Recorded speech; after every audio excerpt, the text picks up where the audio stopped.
হে ভগবান মালিক সাই, তোমার উপরে কেউ নাই। যুগ যুগান্তর ধরে মুনি ঋষি ধ্যানে বসি, তারা করে তোমার ভজন পূজন, তোমার আরাধন। তুমি নিজে হয়ে যজ্ঞেশ্বর, কেন নিজে যজ্ঞ করো? যে কোনো যজ্ঞ পূজা পার্বণের যদি কেউ করে আয়োজন, আপনারা জানেন যত জ্ঞানী চয়, আহুতি বা যজ্ঞের অর্ঘ্য কারো নামে অর্পণ করতে হয়। যেমন আপনারা দুর্গা পূজা করেন, অঞ্জলি দেন, মায়ের নামে অঞ্জলি দেন। সরস্বতী পূজা করেন, অঞ্জলি দেন। ব্রহ্মা পূজা করেন, ব্রহ্মার নামে অঞ্জলি দেন। তার মানে আপনার চাইতে ব্রহ্মা শ্রেষ্ঠ বলেই তো পূজা করে অঞ্জলি দেন, তাই তো নাকি? আপনি কি আপনার সন্তানের নামে পূজা করে অঞ্জলি দেবেন? সন্তানের পায়ে দেবেন কি? বোঝা যাচ্ছে কি ব্যাপারটা?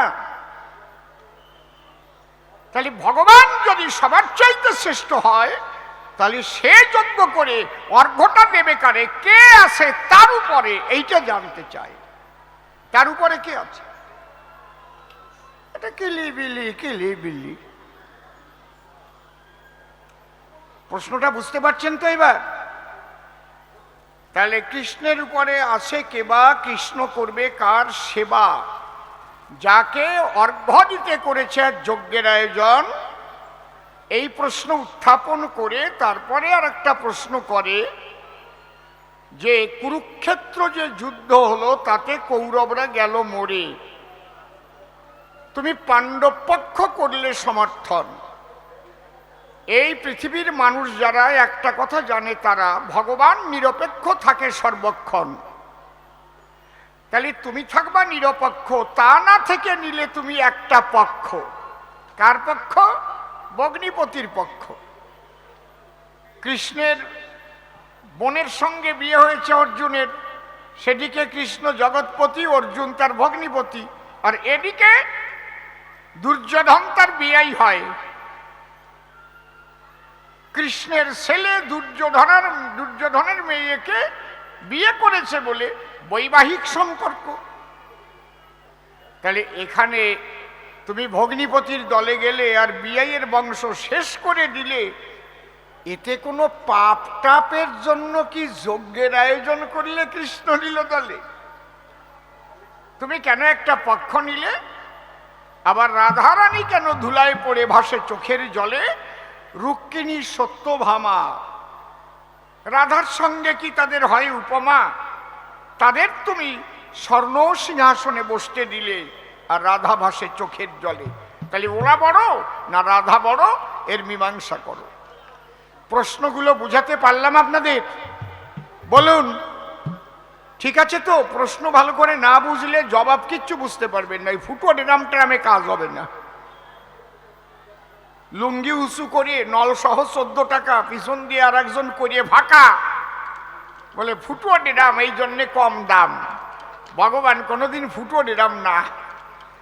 আর ওই যেটাকে তুমি ছিদ্র বা ফুটো বলছো, ওই ফুটো না থাকলে কেউ বাসে না, ওই জায়গা দিয়ে ময়লা বের হয়, বোঝো না? আমার একটা শিষ্য ছেলে ছিল, তার হারমোনিয়ামের দোকান। হারমোনিয়ামের দোকানে ইঁদুরে কেটে দেয়, এই বোলো টোলো বেঁধে বেঁধে রেখে দেয়।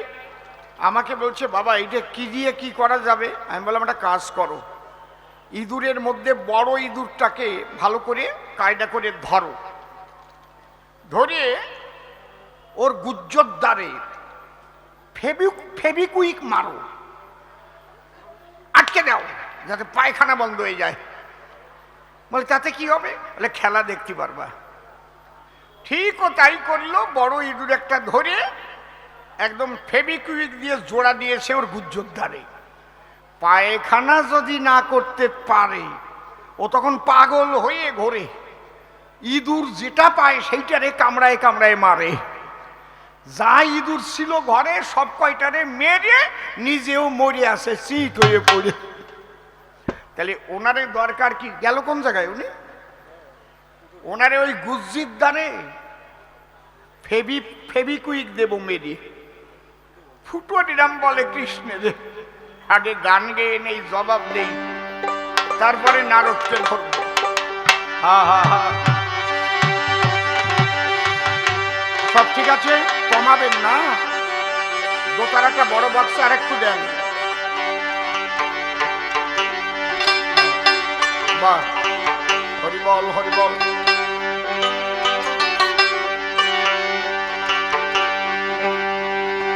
জয় জয়ন্তী।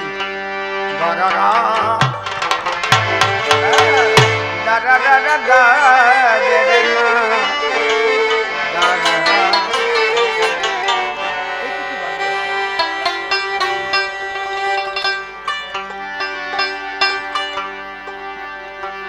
শুধু ধনে থাকিলে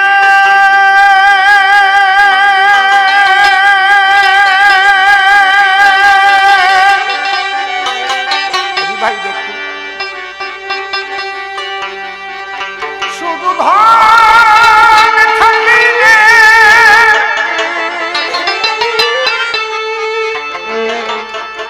শুধু ধন থাকিলে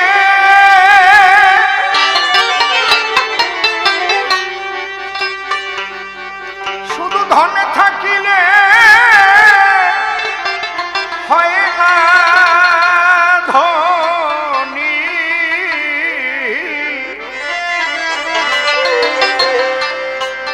কৃষ্ণ প্রেম ধন যার নাই,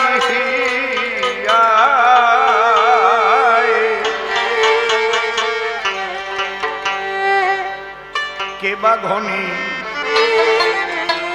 আর কে বা গরিব, বোঝা বড়। জয় জয় রাধা কৃষ্ণ প্রেমানন্দ, হরি হরি বল, হরি হরি বল।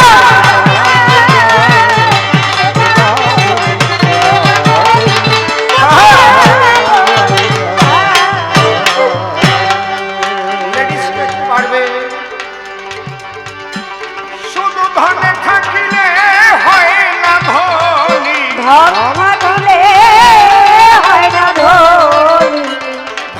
থাকিলে হয় না ধনী। কৃষ্ণ ধন যার নাই, কে বা ধনী কে বা গরিব, বোঝা বড় দায়। কে বা ধনী কে বা গরিব, বোঝা বড় দায়।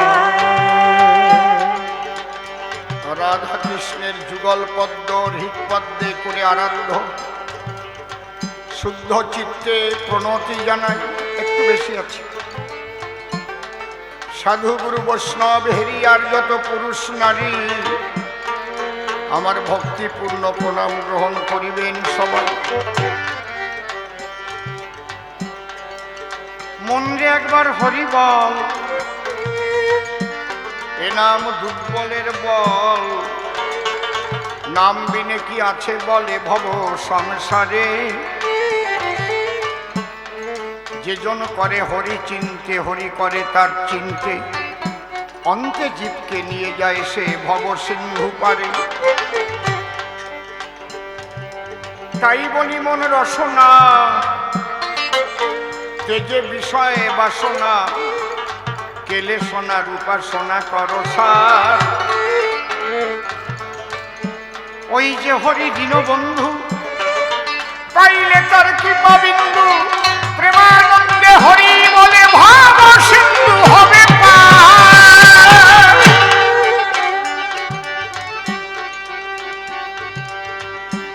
মনশিক্ষা করে শেষ, বক্তব্যে করিব প্রবেশ। সবিশেষ সবার মধ্যে জানাই নিবেদন। আজকে দোল উৎসবের কবি গান আমার জীবনের নূতন অনুষ্ঠান। আমি কমিটির সকলের করি চরণ বন্দন। যদিও এখানে নূতন আসি,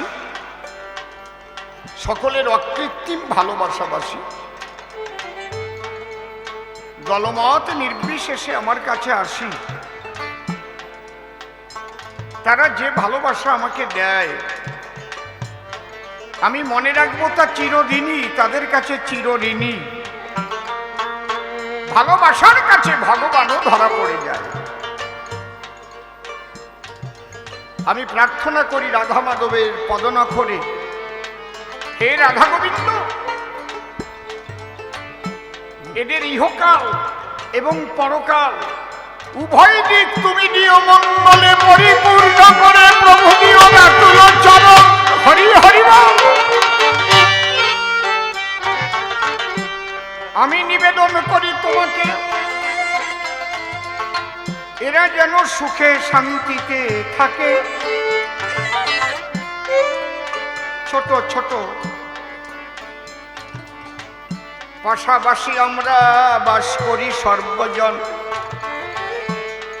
আমরা যারা থাকি পাশাপাশি একে অপরকে যেন সবাই ভালোবাসি। সবার মধ্যে থাকুক একটা প্রীতির বন্ধন। বসে শোনেন ভক্ত গুণগ্রাম, এই জগতের এক নাম মর্তধাম। জন্ম নিলে হবেই মরণ, জন্মিলে মরিতে হবে, কে কোথাও অমর রবে। কবির কবিতায় আমরা করেছি অধ্যয়ন। একদম ছোট ছোট কাজ। মরে যখন যাবই মোরা,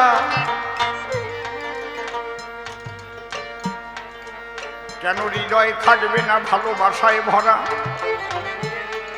ভালোবাসার দ্বারা ঈশ্বর সন্তুষ্ট হয়। এই মানুষের বেশে ঈশ্বর জগতে আসে। যারা মানুষকে ভালোবাসে তারা ঈশ্বরের করুণা চিরদিন পায়।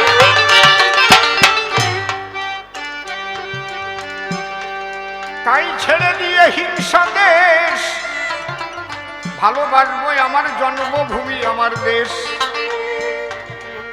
প্রতিটি মানুষের মধ্যে কৃষ্ণ ঋষিকেশ করে দর্শন। সবাইকে যেন ভালোবাসতে পারি, আশীর্বাদ করবেন নর নারী। এবার কৃষ্ণ কথা করবো আলাপন। আমার নাম অসীম সরকার, সে কথা বলার নাই আর দরকার। আমাকে চেনেন সর্বজন। মোবাইল খুললে পরে অসীম সরকার নড়েচড়ে। আবার টিভির ভিতরে গান করেছেন শ্রবণ। তবুও সরাসরি দেখবার তরে অনেকে আকাঙ্ক্ষা করে। এই হিঙ্গলগঞ্জে আমার প্রথম পদার্পণ।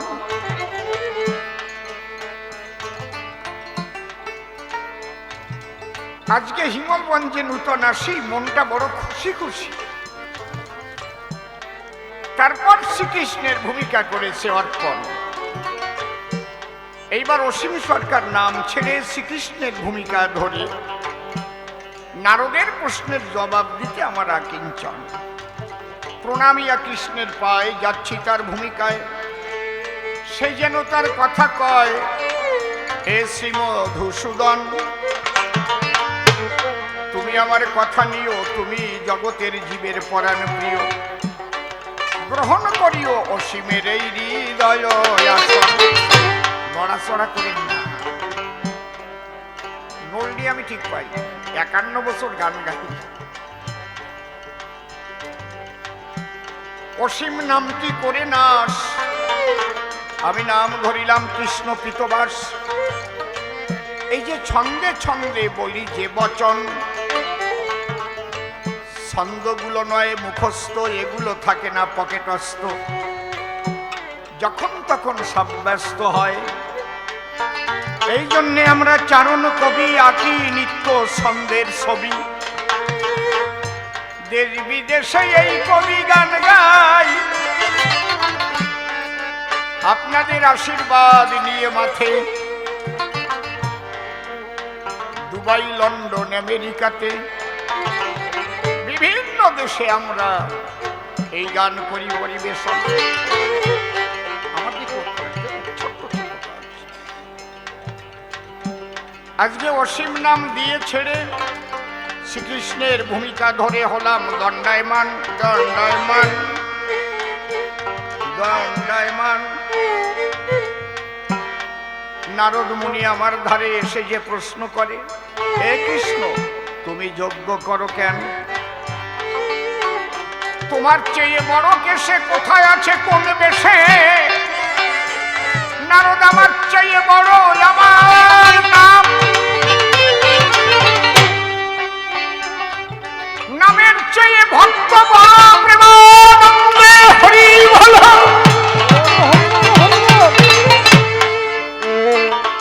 আমি চিরকালই দেই যে ভক্তের দাম।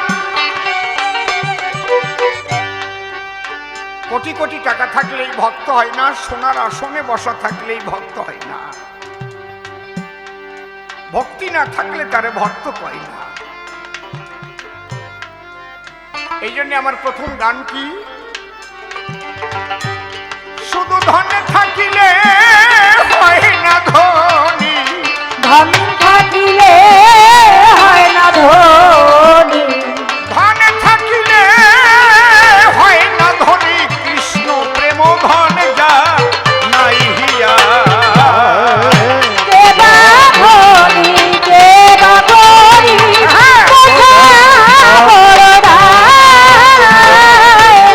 দেবা ধনী দেবা গরি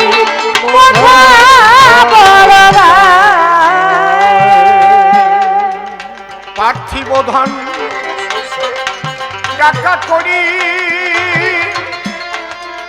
ভাই রে,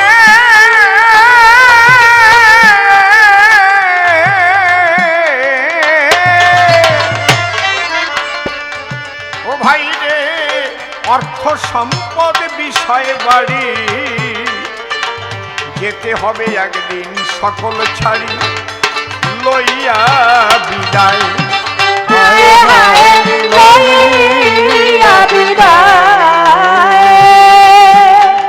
সেদিন সাথের সাথী কেবল এই হরি নাম, সাথের সাথী পাগল মনুয়ারে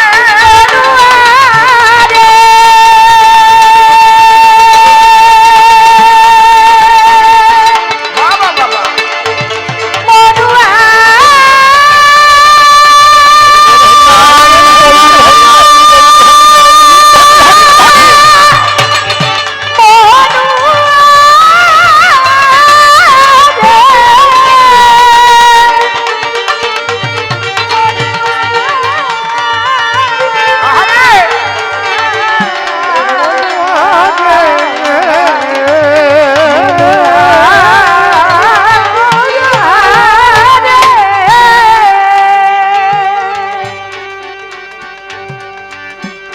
জয় রাধে।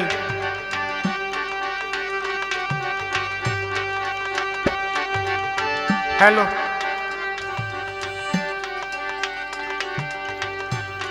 ভিতরের কানেকশন আউট হয়ে গেছে, ইনপুটটা আউট হয়ে গেছে, ইনপুট আউটপুট আছে।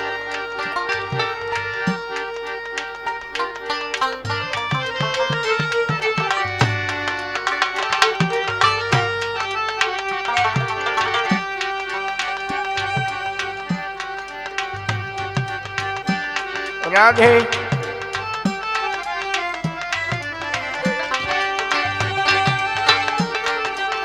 রাধে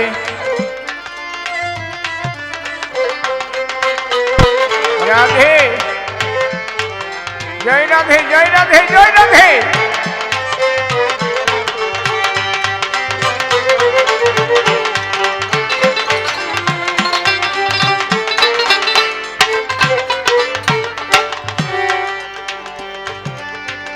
সেদিন সাথের সাথী কেবল এই হরি নাম, সাথের সাথী কেবল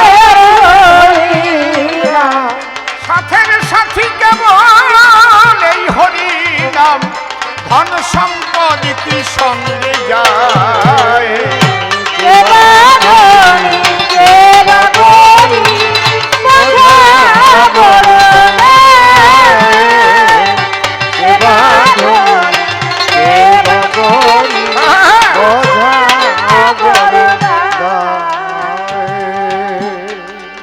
কৃষ্ণ ধনে যার ভরা হৃদয়ে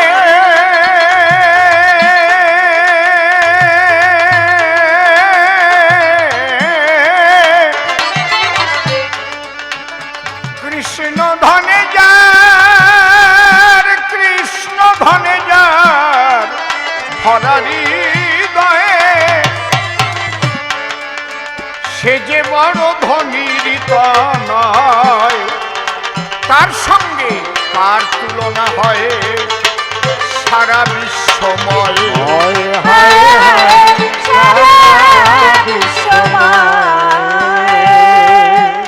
সে যে প্রেম সাগরে ভেসে ভেসে প্রেম সাগরে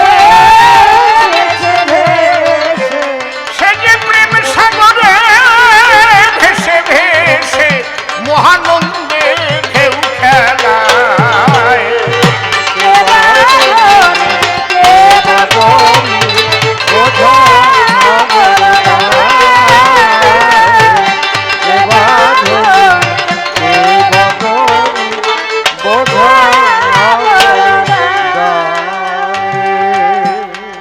হও না তুমি উজির রাজা ভাই রে,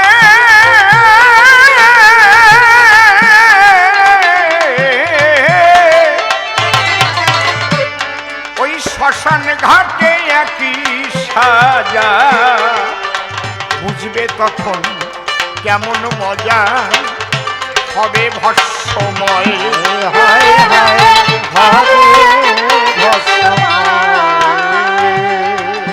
এসব দেখে শুনে জ্ঞান হলো না, এত দেখে শুনে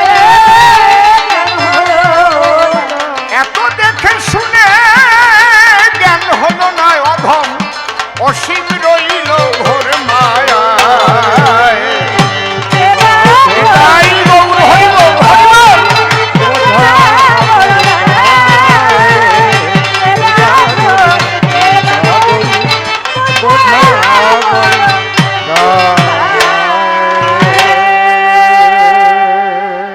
চরণ ধরে করি মানা, কেউ কথাবার্তা বলবেন না, কবি কাব্যের বেচা কেনা করিবার দায়। সে নারদ ঋষি ধরে নাম দাঁড়িয়ে সভ্য সবাধাম শ্রীকৃষ্ণের ভূমিকা দিয়েছে আমার।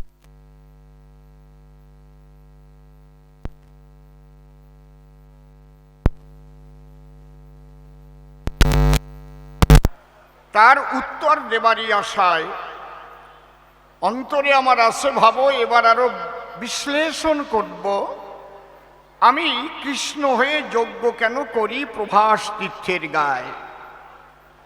আমি যজ্ঞেশ্বর হইয়া হরি কেন নিজে যজ্ঞ করি, নর নারী আপনারা করিবেন শ্রবণ। নারদ আমার অন্তরে আছে ভাবো, আমি আগামী কলি যুগে ভক্ত হব। ভগবান যে ভাবটা আমি করিব বর্জন, কারণ নিজে আমি ভক্ত হব, নিজে ভক্তি শিক্ষা দেব। কৃষ্ণ প্রাপ্তির মূল হচ্ছে প্রেম ও ভক্তিধন। তাই বাসনা জাগলো চিতে কলিতে আমার ভক্ত হতে, কিন্তু ভক্তি না থাকিলে কোনো মতে সে তো হয় না ভক্তজন। চিন্তা করে দেখলাম তাই এই ভক্তি আমি কোথায় পাই? এই ভক্তি তো বিক্রয় করে না কোনো জন। তাহলে ভক্তি কোথায় পাওয়া যায় জানেন? যত সুধিচয়, একমাত্র ভক্তের হৃদয়ে থাকে ভক্তিধন। এই জন্যে আমি চিন্তা করি স্বয়ং দয়াল হরি প্রভাস তীর্থে করব একটা ভক্ত মিলন যজ্ঞের আয়োজন। তাহলে ভক্ত মিলন করব, যজ্ঞ আসবে, ভক্ত যজ্ঞ বিজ্ঞ। আমি সেখান থেকে সেই ভক্তের ভক্তি করিব গ্রহণ। তবে কোন ভক্তি আমি লব নারদ তোমার কাছে খুলে কব। ভক্তি আছে দুই প্রকার, কাণ্ড বড় চমৎকার। আমি কিন্তু এর মধ্যে অহুইতুকি প্রেম ও ভক্তি গ্রহণ করিব। অহুইতুকি বলে কারে? Hello hello hello hello hello hello, এত কষ্ট করে গান গাওয়া যায় না। হ্যালো খুলে দিন, হ্যাঁ হ্যালো সাউন্ডটা। অহৈতুকী বলে কারে, যারা আত্মসুখের জন্য ভজন নাহি করে। দুই রকমের ভক্ত আছে চরাচরে। হ্যাঁ, একটা হচ্ছে হৈতুকী আর একটা হচ্ছে অহৈতুকী। হৈতুকী কাহাকে বলা হয়? মনে করেন একজন বিয়ে করে 19 বৎসর ধরে বহু ডাক্তার কবিরাজ দেখানোর পরেও কোনো সন্তান হয়নি আঙ্গিনায়। মনে মনে ভাবে তাই আমি স্বামী স্ত্রী দুজন হরিবাসরে যাই, ওখানে গিয়ে কেঁদে কেটে গড়াগড়ি দেয়, হা কৃষ্ণ প্রাণ গোবিন্দ বলে ভাসিয়া দুই চোখের জলে, পরে ভক্তের চরণ তলে আর মানত করে কয়, গোবিন্দের করুণায় যদি আগামী বৎসরের মধ্যে আমাদের একটা সন্তান হয় 10,000 টাকা দেব এই জায়গায়। তারা সন্তান পাবার তরে টাকা দেবে গানের আসরে, কিন্তু ভগবানকে পাবার তরে নয়। এই জন্য আপনাদের কাছে বলে রাখি, এই ভক্তিকে বলে হৈতুকী, অর্থাৎ আত্মসুখের হেতু নিয়ে ঝরে আখি, এটা প্রকৃত ভক্ত নয়। আর অহৈতুকী কারে বলে? জাগতিক ধন তাহাকে দিলে কোনো ধনে মত্ত হয় না তার মন, সে মনে মনে ভাবে তাই আমি যদি আমার গোবিন্দকেই না পাই তাহলে বৃথা যাবে আমার মানব জীবন। ছোট্ট একটা কাহিনী মনে পড়ে, থাকেন একটু ধৈর্য ধরে। আমি কাহিনীটা বলবো আপনাদের সদন। সুন্দর হয়েছে সভা, সভাখানা মনোলোভা, বসেছেন যেন দেবী দেবা, পুনঃ পুনঃ করি সবার চরণ বন্দন। দাঁড়িয়ে বলি আপনাদের ধার, বিরাট একটা জমিদার, অঢেল সম্পত্তির মালিক সেই জন। জমিদার কি সহজে হয়? প্রচুর জমিদার, জমি জমা থাকলে তারে জমিদার কয়। কিন্তু আপনাদের দরকার জানা, ওই জমিদার ঈশ্বর, আত্মা, পরমাত্মা, ভগবান, সাধুগুরু, বৈষ্ণব কিছু মানে না। সে মনে মনে ভাবে তাই এগুলো কিচ্ছু নাই। নিজে অহংকারে চলাফেরা করে সর্বদাই। তা ওনার ছিল একটা বড় ছেলে, চিন্তা করে দিলে একটা ভালো মেয়ে পেলে ছেলেটা বিবাহ দিতে আছে অভিপ্রায়। ভালো পেয়ে পায় না মোটে। আমি বলি আপনাদের নিকটে, একদিন ঘোড়ার পিঠে উঠে জমিদার একটা নদীর কিনার ধরে ধায়। ওই নদীর কিনারে একটা যুবতী মেয়ে জল ভরিবার তরে গাঘরি কক্ষ করে হয়েছে উদয়। গাঘরি মানে কলসি। কলসি একটা নিয়ে কাখে যখন এসেছে নদীর বাঁকে, ওই মেয়েটাকে দেখে জমিদারের পছন্দ হয়ে যায়। জমিদার মনে মনে ভাবে তাই এই মামনিকে যদি আমি পুত্রবধূ রূপে পাই তাহলে বড় আনন্দের বিষয়। ঘোড়াটারে দাঁড় করাইয়ে নিয়ে বলল তখন ডাক দিয়া, মামনি তোমার নাম কি বলো তো আমায়? একাকিনী, নদীর পাড়ে। জমিদার এইভাবে জিজ্ঞাসা করে।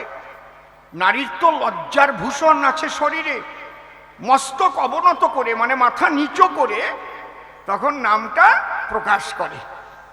বাড়ি কোথায়, বাবার নাম কি, সমস্ত বলল। কিন্তু জমিদার জানে না যে বাড়ির মেয়েটা ছিল ওটা হচ্ছে ভক্ত বাড়ি। ভক্ত বাড়ি। ওরা প্রত্যেক দিন ঘুম থেকে ওঠার পরে সংসারের সবাই মিলে কৃষ্ণ নাম করে। হরে কৃষ্ণ কৃষ্ণ কৃষ্ণ হরে হরে, হরে রাম রাম রাম হরে হরে, হরে কৃষ্ণ কৃষ্ণ কৃষ্ণ হরে হরে, হরে রাম হরে হরে হরে হরে। ওরা কি করে, যা রান্না বাড়ি হয় ভোগ লাগাইয়ে তারপরে সেই প্রসাদ পায় ওদের ঘরে। আবার সন্ধ্যাবেলায় সবাই একসঙ্গে মিলে সন্ধ্যা আরতি গায়। ওই বাড়ির মেয়ে ওই জমিদারের ছেলের সঙ্গে দিল বিয়ে। ওই বাড়ি বউ হয়ে যখন ওই মেয়েটি হয়েছে উদয়, এইবার শুয়ে আছে স্বামীর ঘরে, অভ্যাসবশত প্রতিদিনের মতো ভোরে ভোরে ওর তো ওই নামের কথা মনে পড়ে, ওই ঘরের মধ্যেই নাম আরম্ভ করে দিয়েছে। সেই সময় হরে কৃষ্ণ কৃষ্ণ কৃষ্ণ হরে হরে, হরে রাম রাম রাম হরে হরে, হরে কৃষ্ণ হরে হরি বল, কৃষ্ণ কৃষ্ণ হরে হরে, হরে রাম হরে রাম রাম রাম হরে হরে। জমিদার উঠে ভোরে ভোরে মনে মনে চিন্তা করে, আমার বাড়ির ভিতর এই মরা পোড়া নাম কে করে? এই কে রে? কোন ঘরে কোন সাহসে এই হরি নাম করে? কান পেতে শুনতে পায় নূতন বউ ঘরে বসে কৃষ্ণ নাম গায়। হায় হায় হায়, এ কোন শত্রুকে এনেছি আমার বাসায়? তবে প্রথম দিন আমি মানা করব একটু মিষ্টি ভাষায়। বলছে, মা দরজা খোলো। ছেলেটাও ভিতরে ছিল, দরজা খুলে দিল। বলে, মা তুমি তো জানো না এবারই ওসব কৃষ্ণ নাম হরি নাম চলে না, আমরা এইসব কোনো কালেকশনে এলেও এক পয়সাও দেই না, কোনো সাধুগুরু বৈষ্ণব এলে পরে এক মুঠ মুড়িও দেই না তারে। খবরদার, তোমাকে প্রথমবার করে দিলাম মানা, এই বাড়িতে আর ওই নাম করবে না, আর কোনো সাধুগুরু বৈষ্ণবকে এক পয়সা ভিক্ষাও দেবেন না, আর খেতেও দেবেন না। ওই কথা শোনার পরে নববধূর নয়ন ঝরে। বাবা কার ঘরে আমাকে বধূ করে পাঠাইয়ে দেয়? এর চাইতে যদি কোনো রিক্সাওয়ালাও আমার স্বামী হতো, যদি আমাকে হরিনাম করতে দিয়ে এক মুঠো খেতে দিত, তাও আমি আনন্দে দিন কাটাতাম সেই সময়। হায় হায়, আমার মানব জনম বিফলে চলে যায়। তখন বধূমাতার মনে পড়ে, তাই তো শুনেছি মধুর ব্রজপুরে রাধারানীও ছিল জটিলা কুটিলার ঘরে, কৃষ্ণের ভজন করতেছিল মানা। তাই রাধারানী যখন রন্ধনশালায় যেত, চুপ চুপ চুপ চুপ করে কৃষ্ণ বলে চোখের জলে ভাসত। দরকার হলে ভিজে কাঠ উনুনে দিত, কৃত্রিম ধোঁয়া তৈরি করত, আর কৃষ্ণ বলে চোখের জলে ভাসত। আমিও করব তাই। কি বলবো আপনাদের কাছে, একদিন দুপুরবেলা সবাইকে খেতে দিয়ে ওই বধূমাতা কেবল অন্ন ব্যঞ্জন নিয়ে খেতে বসেছে, এখনো এক মুঠো মুখে দেয়নি। ঠিক এই সময় একজন মহাপুরুষ রাস্তার থেকে হেঁটে হেঁটে এসে তার পাশে দাঁড়ায়। বলছে, মা ও মা, আমি 3 দিন অনাহারি, বিভিন্ন জায়গায় ঘুরি, তোমাকে লক্ষ্যে যুক্তা হেরি, তাই তোমার কাছে এসেছি মা, এক মুঠ অন্ন আমাকে করো দান। এই কথা শুনে বধূমাতা ভাবে মনে মনে, এ তো ঘটল ভীষণ ব্যবধান। এই সাধুকে যদি আমি অন্ন দেই, আমার আর রেহাই নেই।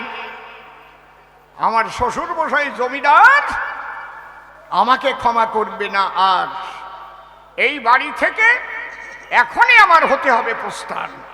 কিন্তু মনে করি, ভাবো না, আমি খেতে দিতে পারবো না, তা তো আমি বলতে পারবো না।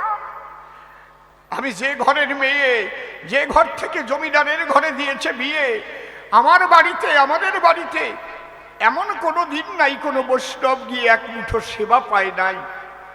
তখন বুদ্ধিমতী মহিলা কোন কথা কহিলা, বলছে, সাধু বাবা, সাধু বাবা, একটা কথা লবা।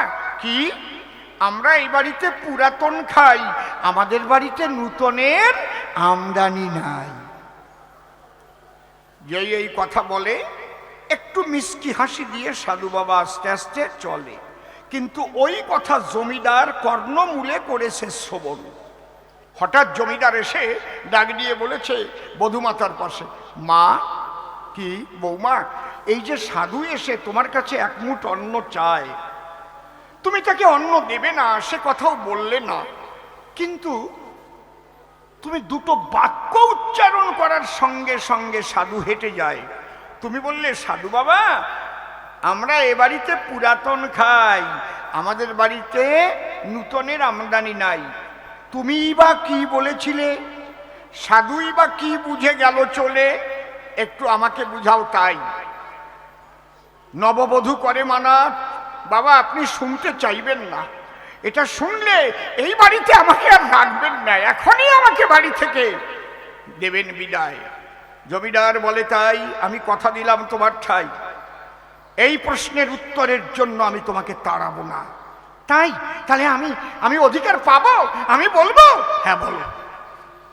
তাহলে শোনো বাবা, তুমি তো জমিদার। বলে হ্যাঁ।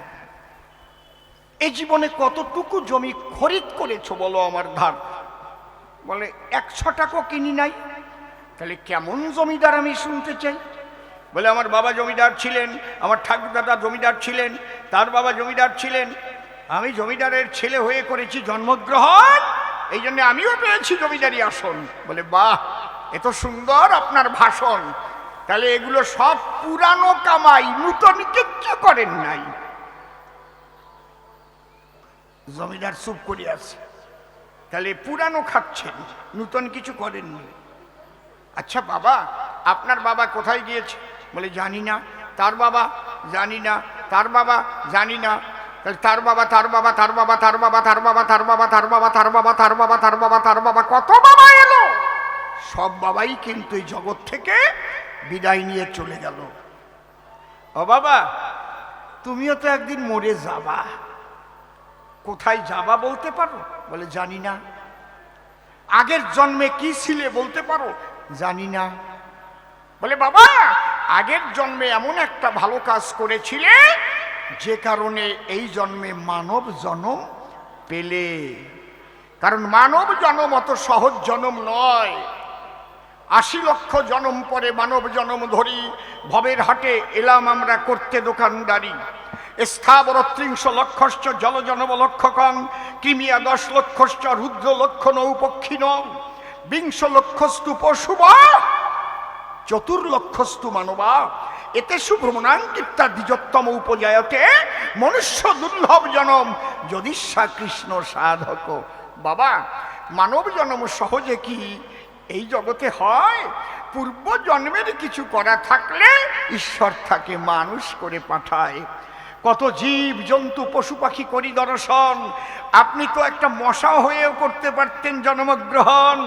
তাহলে আপনি একটা ব্যাঘ্র হয়ে জন্মেন নাই, আপনি একটা কুকুর হয়ে জন্মেন নাই, আপনি একটা গাছ হয়ে জন্মেন নাই।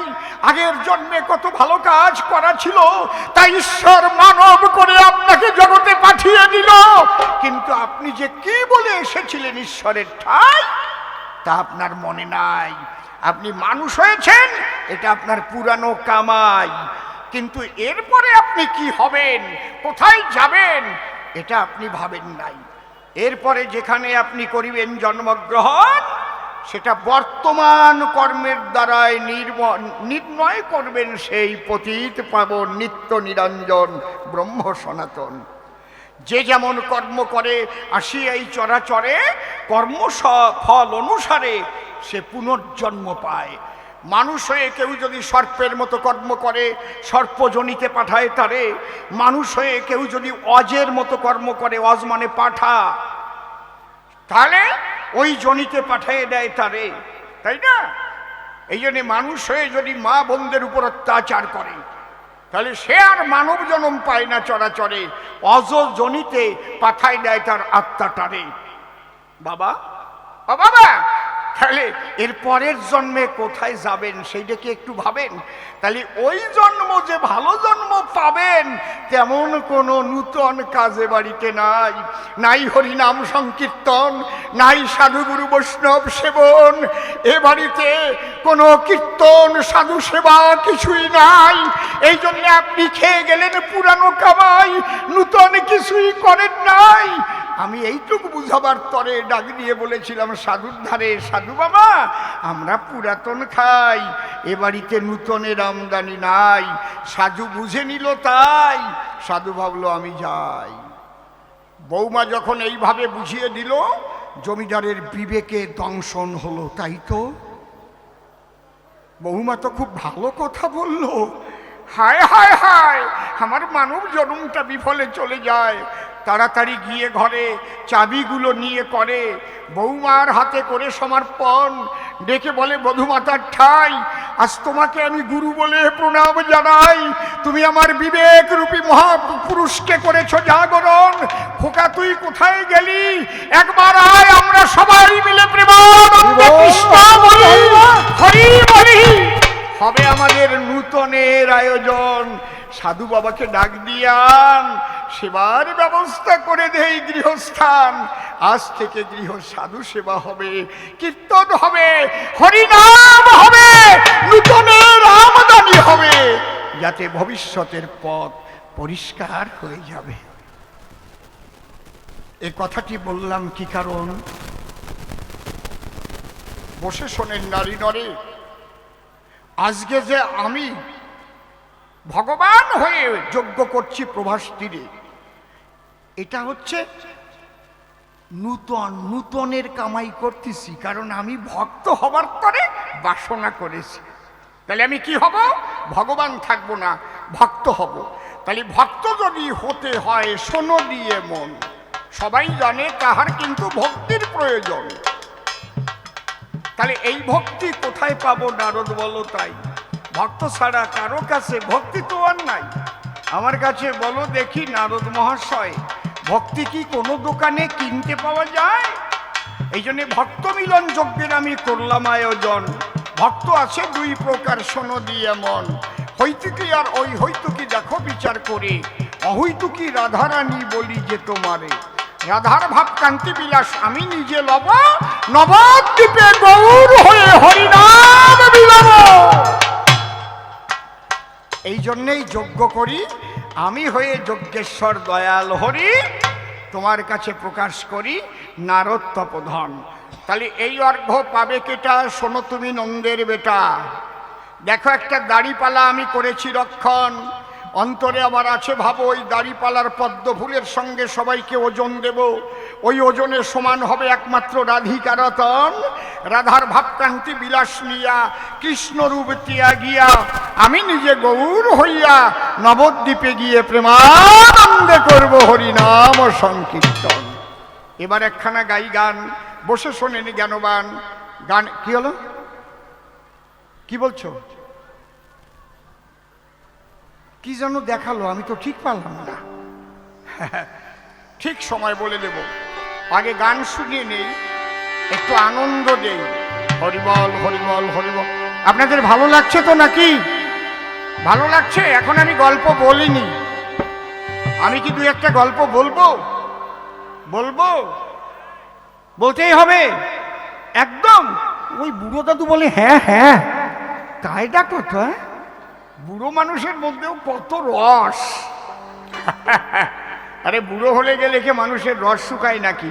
কারো বা বাইরে পাকে, কারো বা ভিতরে সবুজ থাকে। মনের মনের ফাঁকে ফাঁকে ডাকে কত দোয়েল চন্দনা। বুড়ো দাদু মন্দ না। হা হা হা, বাড়ি যাও।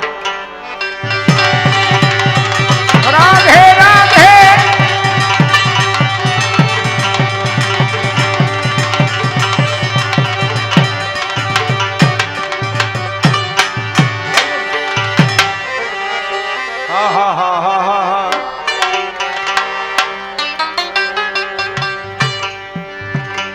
আমার জ্ঞানী বিজ্ঞানের যুক্তি প্রমাণ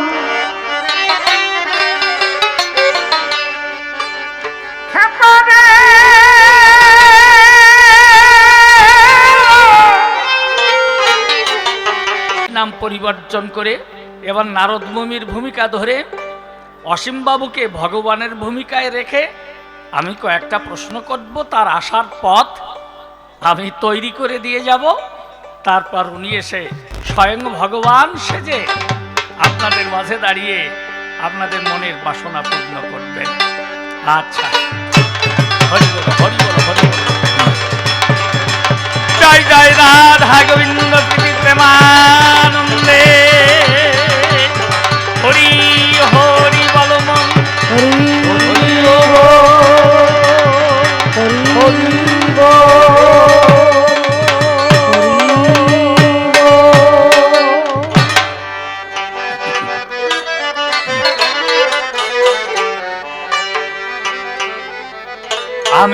বুঝতে নারী দয়াল তোমার কেমন খেলা আমি বুঝতে পারি না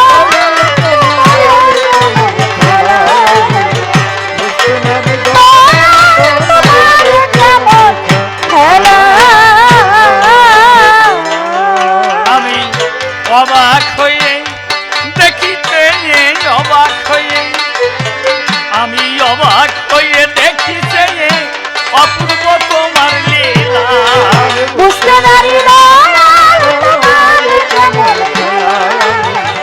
বুঝতে পারি না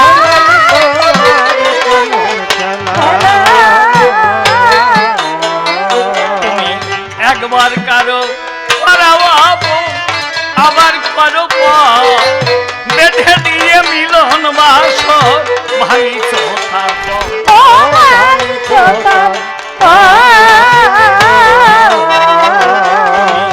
একবার কারো করাবো আবার করো বেঁধে দিয়ে মিলন বাস ভাই তার গেলে হাজার বাতি আলোর বাহর হাজার বাতি গেলে হাজার বাতির আলোর বাহর পুনরায় ভাঙো মেলা বুঝতে পারি না কেমন খেলা বুঝতে পারি না কেমন খেলা তুমি তুমি চন্দন পালঙ্ক হতে নামাও বৃক্ষ কেড়ে নিয়ে মুখের হাসি ধরাও চোখে জল চোখে চন্দন পালঙ্ক হতে নামাও বৃক্ষ কেড়ে নিয়ে মুখের হাসি ধরাও চোখে জল চোখে আমি নীরবে ভাবি অবিরল নীরবে আমি নীরবে ভাবি অবিরল নিরজনে একেলা বুঝতে পারি না কেমন খেলা বুঝতে পারি না কেমন খেলা নিশি বলে কাদাও যত তাতে দুঃখ নাই যে রূপ হলে লাগে ভালো আমায় করো তাই আমায় করো নিশি বলে কাদাও যত তাতে দুঃখ নাই যে রূপ হলে লাগে ভালো আমায় করো তাই আমায় করো যেন প্রতিক্ষণে তোমারে চাই প্রতিক্ষণে আমি প্রতিক্ষণে তোমারে চাই পাই যেন শেষের বেলা বুঝতে পারি না তোমার কেমন খেলা বুঝতে পারি না তোমার কেমন খেলা শ্রী গোবিন্দের যুগল চরণ সভক্তিতে করি স্মরণ ভব সিন্ধু তারণ কারণ পতিত পাবন হরি তোমারই করুণা বলে শিলাভাসে সাগর জলে পঙ্গুজনা অবহেলে লঙ্ঘিতে পায় গিরি তোমারই করুণা লোভী মুখ হতে পারে কবি অসম্ভব সম্ভব সবই তোমার করুণায় তাই নিজ গুণে কৃপা করি দিও মোরে চরন্তরি কাব্য সাগর দিতে পারি আজ দানীয় অভয় যাক বন্দনার ভাব করি ক্ষান্ত আলোচনার যে বৃত্তান্ত আদ্যপান্ত চূড়ান্ত সিদ্ধান্ত সিদ্ধান্ত শুনতে আমার একান্ত মনেরই কামনা আছে না যত মহৎ ব্যক্তি আমার মধ্যে নাই তেমন উক্তি হয়তো আমার এই আলোচনা শক্তি আপনাদের হৃদয়ঙ্গম যুক্তি কখনো হবে না তাই দাঁড়িয়ে প্রথমবারে আমি প্রণাম দিলাম আপনাদের পদনখরে আছেন যত নারী নরে আমার শিরে শুভাশিস করবেন দান আপনাদের শুভাশিস নিয়ে মাথে আমি চলবো কবি কাব্য পথে আপনাদের কৃপাতে আজ হতে পারে এই মধুর কবি গান যাক আমি নিশিকান্ত সরকার আমার ব্যক্তি পরিচয় জানাই আপনাদের ধার এবার সে নাম করে পরিহার, আমি নারদমুনি নাম করলাম ধারণ। আমি নারদমুনি ধরে নাম পরিচয় দিলাম সবাধাম। আর বিপক্ষে কিন্তু কৃষ্ণ ঘনশ্যাম হবেন অসীমবাবু যে জন। আমরা মূলে কিন্তু যদি একই জায়গায় থাকি দাদা ভাই বলে ডাকা ডাকি, আর এই প্রাণে প্রাণে মাখামাখি এক আত্মারই বন্ধন। আজ সেই সম্পর্ক দিয়ে ছেড়ে সেই আনন্দ রেখে দূরে আজ আমি নারদ মুনি নাম করলাম ধারণ। আর উনি অতীব মহান, উনি হলেন কৃষ্ণ ভগবান। আমার অন্তরের সকল প্রশ্নগুলি করব দান, তার পাদপদ্ম করিয়া স্মরণ। দেখেন আমার ভাব আছে নিত্য স্বতন্ত্র, হাতে হলো বিনা যন্ত্র। মধুর নাম কৃষ্ণ মন্ত্র আমি সতত জপ করি অনুক্ষণ। ওই নাম নিয়ে স্মৃতি আমি ওই বিনা যন্ত্র নিয়ে হাতে আমি ভ্রমিছি, কিন্তু এই পথে পথে এমন সময় আমি মানস কর্ণে করলাম শ্রবণ। যেন ওই যে আমার কৃষ্ণ চিকন কালা, না জানি খেলতে আজ কেমন খেলা, আমাকে করেছে স্মরণ।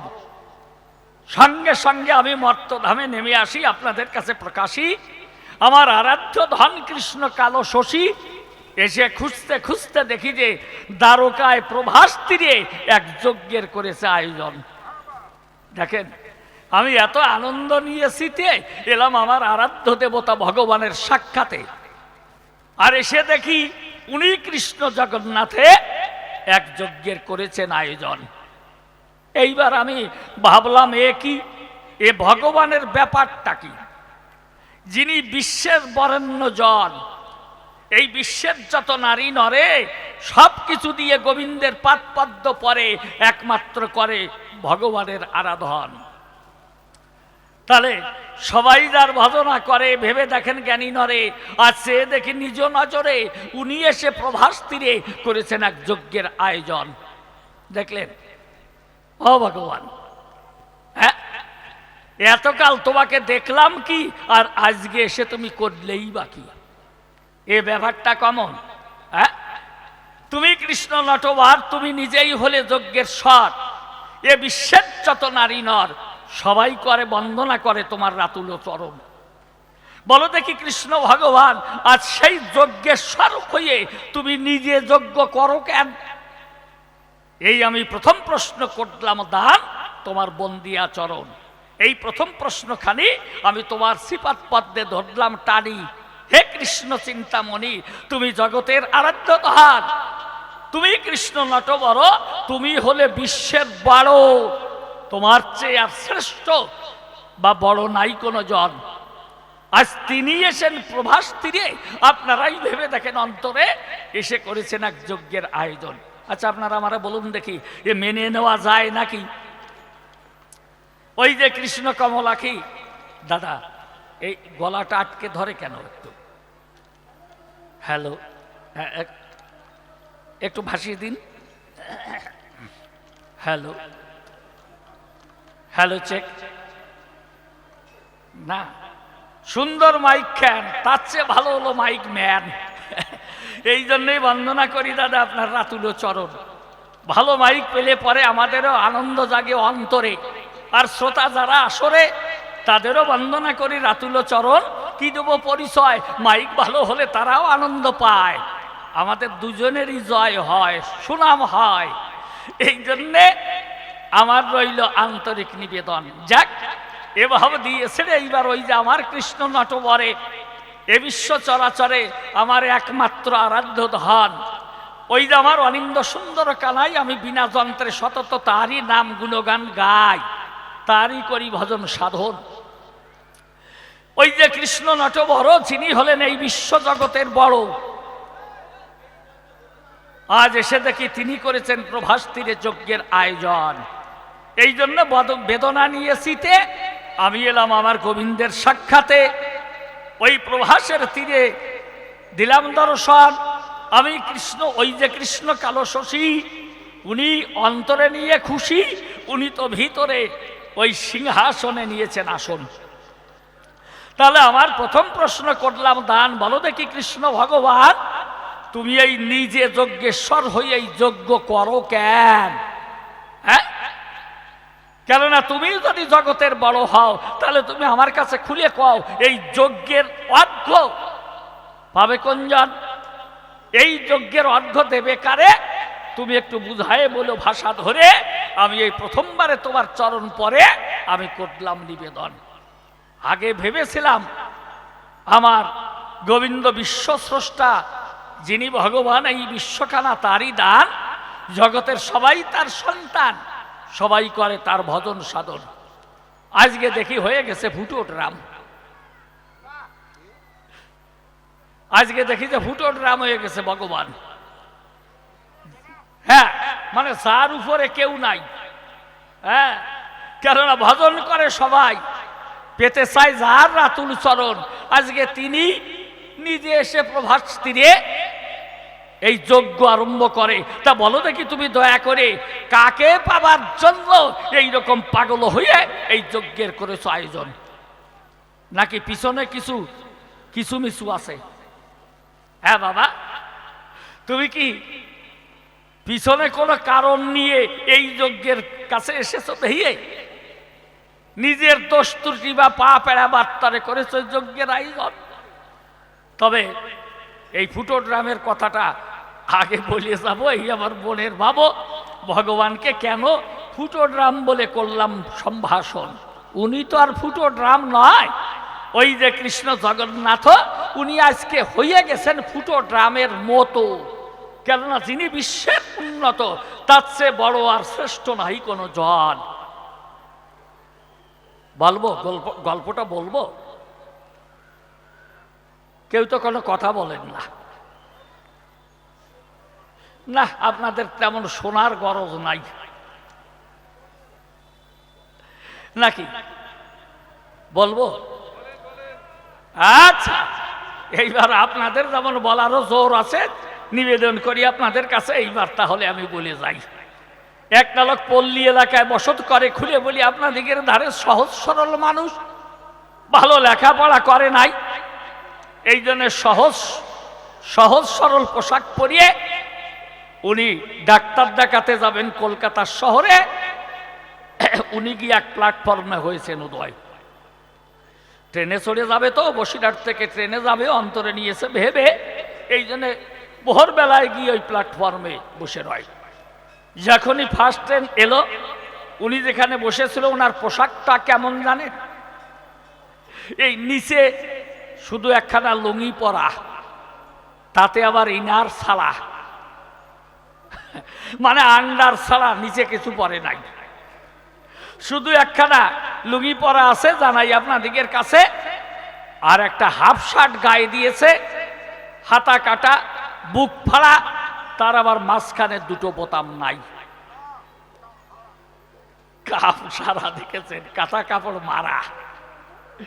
মানে এই যে বোতাম ছিঁড়েছে তার কারণও আছে।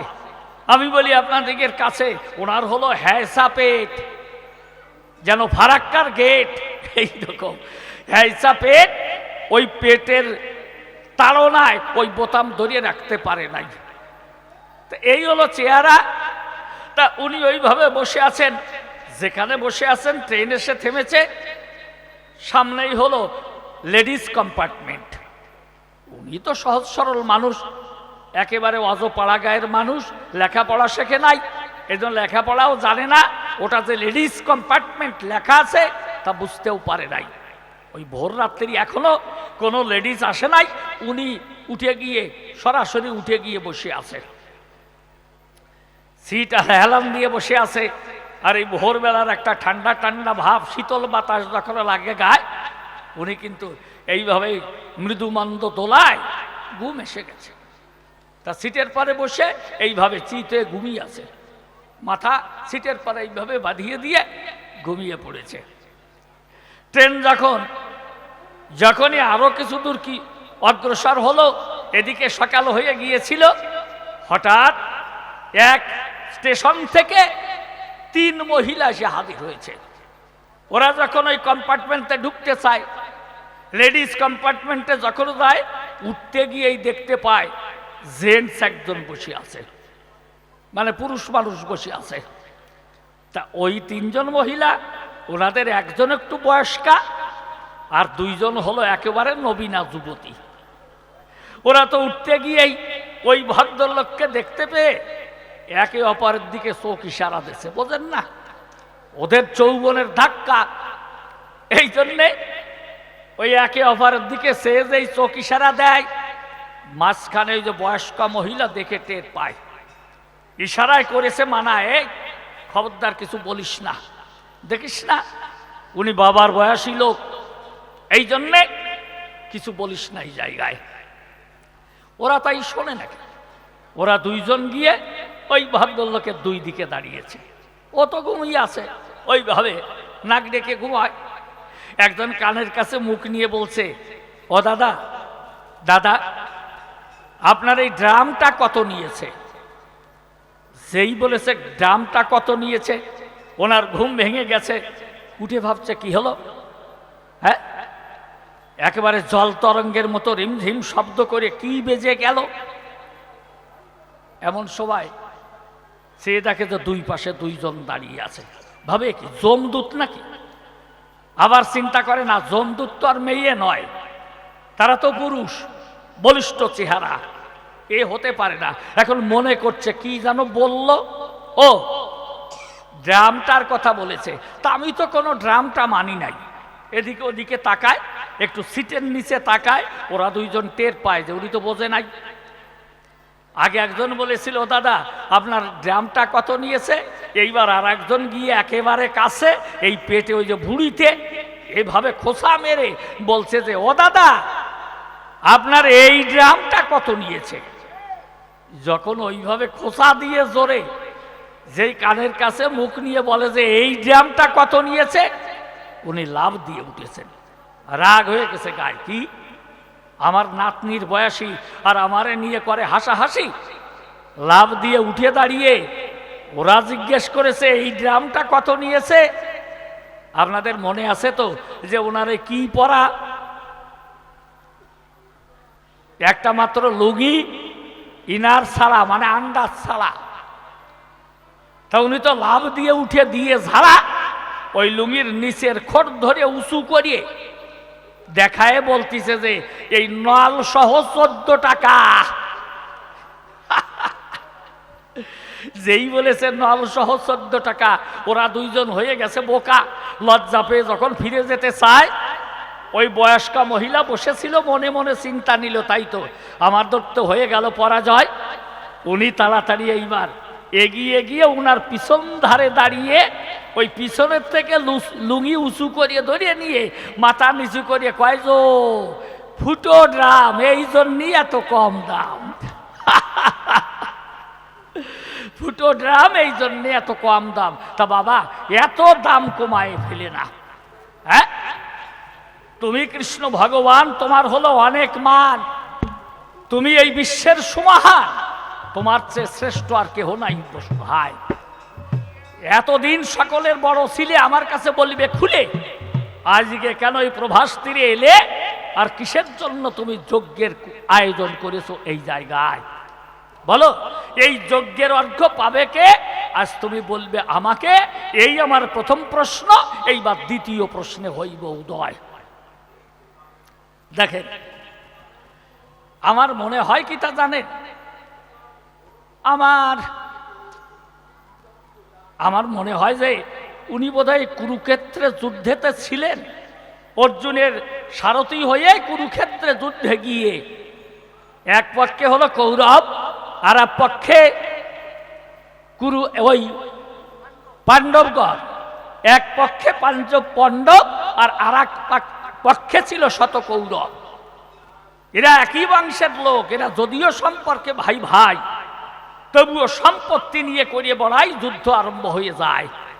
সেই যুদ্ধে ওই যে কৃষ্ণ জগৎপতি, উনি হয়েছিলেন সারথি, কিন্তু উনি আবার সম্পর্কে অর্জুন হলো ওনার ভগ্নিপতি, উনি অর্জুনের রথে চড়ে সারথ্য গ্রহণ করে ওই কুরুক্ষেত্রে হলো উদয়।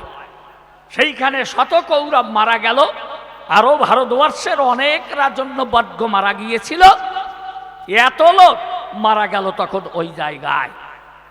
তো বাবা তা কি এতে কোনো দোষ টোষ, এতে কোনো পাপ টাপ তোমার ছিল নাকি? হ্যাঁ, তোমার অন্তরে কি জেগেছে ভাই? কেননা তুমি ধর্ম সংস্থাপন করবার তরে অবতরণ করেছিলে ধরা পড়ে।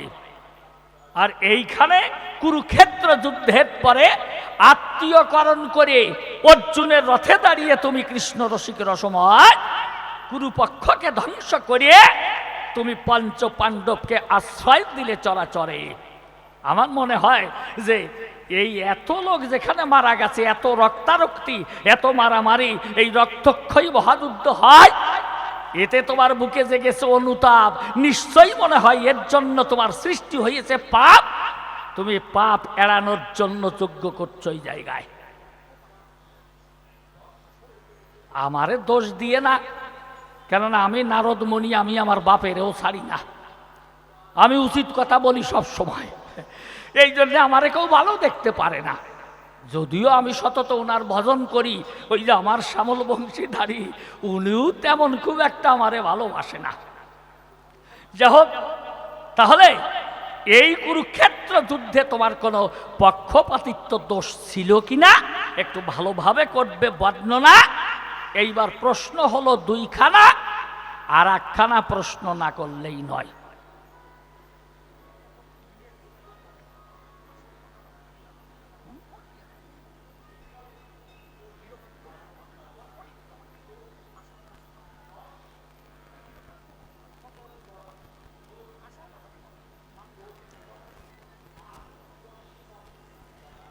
হ্যাঁ, তাহলে আমার প্রথমে প্রশ্ন করেছি একখানা, এরপরে আমার দ্বিতীয় প্রশ্ন ধরলাম টানা। ওই যে কৃষ্ণকে লেশোনা অর্জুনের রথের সারথ্য করিয়া গ্রহণ, ওই যে কুরুক্ষেত্রে যুদ্ধে গেল, ওইখানে গিয়ে পক্ষপাত দোষে দুষ্ট হলো। কিন্তু আমি তো জানি তুমি নিরপেক্ষ ভগবান কৃষ্ণ জনার্দন। ও ঠাকুর, তুমি কৃষ্ণ কমলাক্ষ, তুমি হলে নিরপেক্ষ, তোমার নাই কোনো পক্ষাপাক্ষ। এইখানে পক্ষপাত দোষে দুষ্ট হলে কেন? তাই নিবেদন করি তোমার চরণ পরে তুমি প্রশ্নের জবাব দিও আমারে। এইবারে তৃতীয় প্রশ্ন আমি করব উত্থাপন। এই যজ্ঞে ঢুকার সময় দুয়ারে দেখলাম যে রাধানারী করেছে ক্রন্দন। যে রাধারানী তোমাকে এত ভালোবেসেছিল, বৃন্দাবনে জীবন যৌবন সব কিছু তোমাকে ধরে দিল, তাহলে তুমিও ভালোবেসেছিলে তেমন। সেই ভালোবাসার মানুষ বলে যারে আজ যজ্ঞ করছো এসে প্রভাসের তীরে, আর সেই রাধারানী এসে ওই ধুলায় পড়ে করেছে ক্রন্দন। তা বলো দেখি, তুমি বসে আছো রাজসিংহাসনে, আর দুই রানী তোমার বাম ভাগে আছে আসনে, এর মধ্যে শ্রেষ্ঠ কোনজন? দুইজন তোমার বাম ভাগে বসে আছে। খুলে বলি আপনাদের কাছে, ওই রুক্মিণী আর সত্যভামা, এই রাজমহিষী দুইজন। এরাই শ্রেষ্ঠ হবে না তোমার এই রাধারানী প্রেমময়ী শ্রীমতী রাধারানী শ্রেষ্ঠ হবে? এই তিনখানা প্রশ্নের আমি করলাম আয়োজন। যাক, তাহলে মনে করলাম বিবেচনা আর বেশি প্রশ্ন করতে যাব না। এই তিনখানা প্রশ্নের জবাব তুমি একে একে করিবে বর্ণন।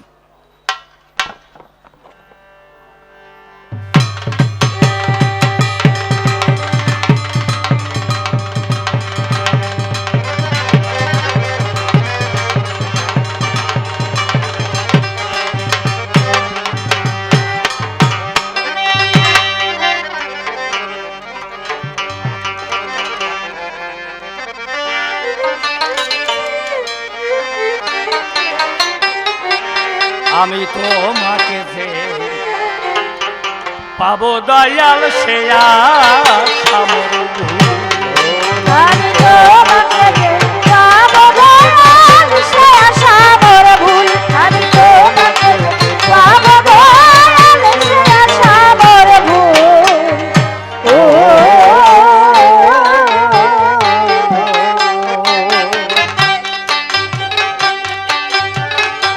আমার মরুতুল্য মন মরুময় মনে বাগিচায়, আমার মরুময় মন বাগিচায় ফুটল না ভক্তি মুখ। তোমাকে যে পাবো দয়াল সে আশা মোর ভুল। আমি তোমাকে যে পাবো দয়াল সে আশা মোর ভুল।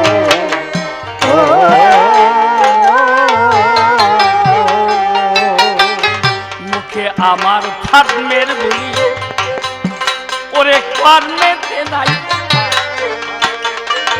বাহিরে মোর জাহির কেমন ভিতরে আরে ও ভিতরে আরা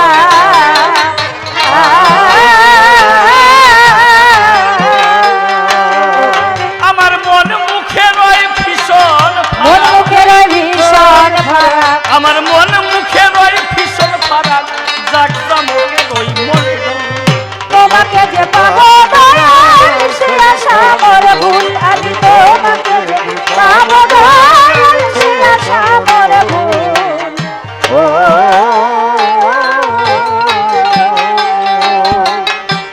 দেবের দুর্লভ জনম পেয়ে এসেছি ভবে বিষয় মহদেব হইলাম মত্ত আত্মগৌরব আত্মগৌরবে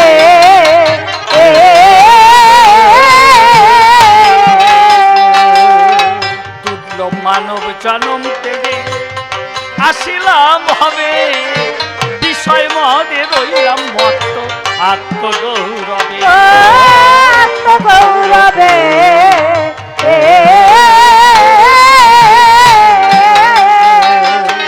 আমার পারের উপায় কি যে হবে পরের উপায়ে কি যে হবে আমার পারের উপায় কি যে হবে ভেবে ভেবে প্রাণাকুল তোমাকে যে পাবো দয়াল সে আশা মোর ভুল আমি তোমাকে যে পাবো দয়াল সে আশা মোর ভুল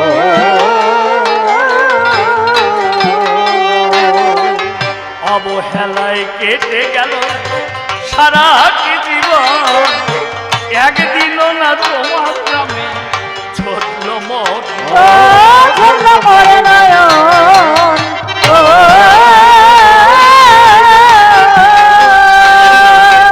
অবহেলায় কেটে গেল সারা কি জীবন একদিনও না তোমার নামে ছোটল মোট ঝরল মোর নয়ন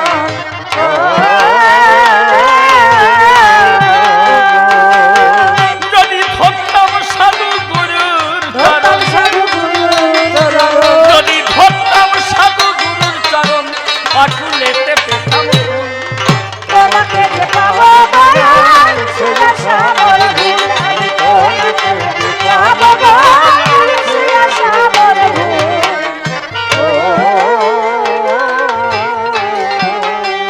অধম নিশি বলে করলাম শুধু অপরাধ জমা তুমি না কি পরম দয়া দয়ার নাই দয়ার নাই সীমা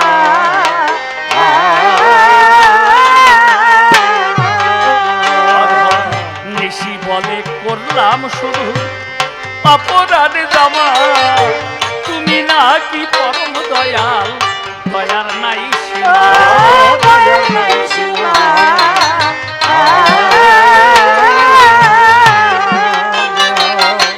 আমায় করলে করতে পারো ক্ষমা